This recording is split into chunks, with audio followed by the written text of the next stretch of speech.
السلام علیکم ورحمۃ اللہ وبرکاتہ۔ بسم اللہ الرحمن الرحیم۔ بنی اسرائیل میں ایک نوجوان تھا، بہت خوبصورت اور نہایت پاک باز۔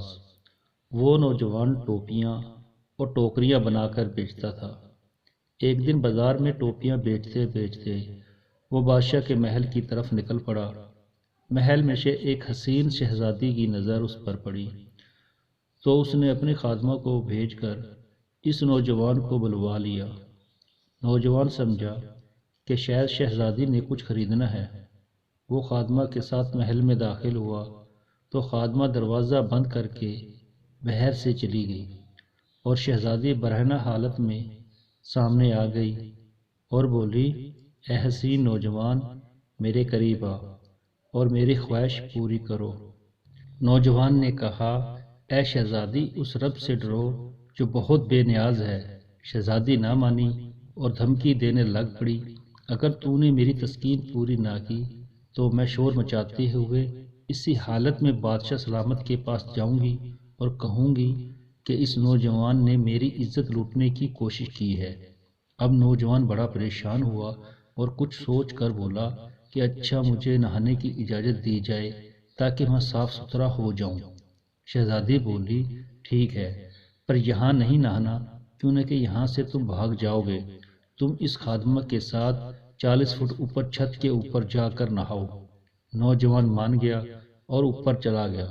وہاں جا کر اس نے دیکھا کہ اب کیا کروں۔ اس کے ذہن میں ایک ترکیب آئی کہ 40 فٹ سے چھلانگ لگا دی جائے۔ اس نے چھلانگ لگاتے وقت دعا پڑھی، اے اللہ پاک، مجھے تیری نافرمانی پر مجبور کیا جا رہا ہے اور میں اس برائی سے بچنا چاہتا ہوں۔ مجھے 40 فٹ نیچے چھلانگ مار کر مرنا تو منظور ہے، مگر تیری نافرمانی منظور نہیں۔ یہ کہہ کر نوجوان نے چھلانگ مار دی۔ اسی وقت ایک فرشتے کو اللہ تعالیٰ کی طرف سے حکم ہوا کہ جاؤ اور اس کو بچاؤ۔ فرشتے نے اس نوجوان کو اپنے پروں میں سمو لیا اور آرام سے نیچے اتار لیا۔ نوجوان بڑا خوش ہوا اور اسی وقت شکرانے کے نفل ادا کیے اور بارگاہ الہی میں دعا کی کہ مولا، تو چاہے تو مجھے اپنے اس کام سے بے نیاز کروا سکتا ہے۔ اے رب، مجھے کچھ عنایت کر تاکہ میں آرام سے بیٹھ کر کھا بھی سکوں اور تیری عبادت بھی کر سکوں۔ اس کی دعا قبول ہوئی اور وہی فرشتہ جس نے اس کو بچایا ایک سونے سے بھری بوری لا دی۔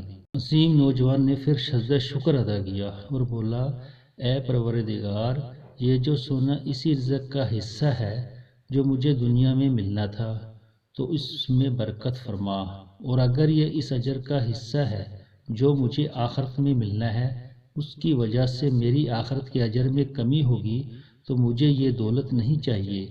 نوجوان کو غائبانہ آواز آئی، یہ جو سونا تجھے عطا کیا گیا ہے اس صبر کا 70واں حصہ ہے جو تو نے اس گناہ سے بچنے کے لیے کیا۔ اس نوجوان نے کہا، اے میرے مالک، مجھے ایسے خزانے کی حاجت نہیں جو آخر میں میرے اجر میں کمی کا باعث بنے۔ چنانچہ نوجوان نے جب یہ بات کہی تو سارا سونا اسی وقت غائب ہو گیا۔ دوستو، ویڈیو اچھی لگی تو لائک اور شیئر کریں، چینل کو سبسکرائب کریں۔ اللہ حافظ۔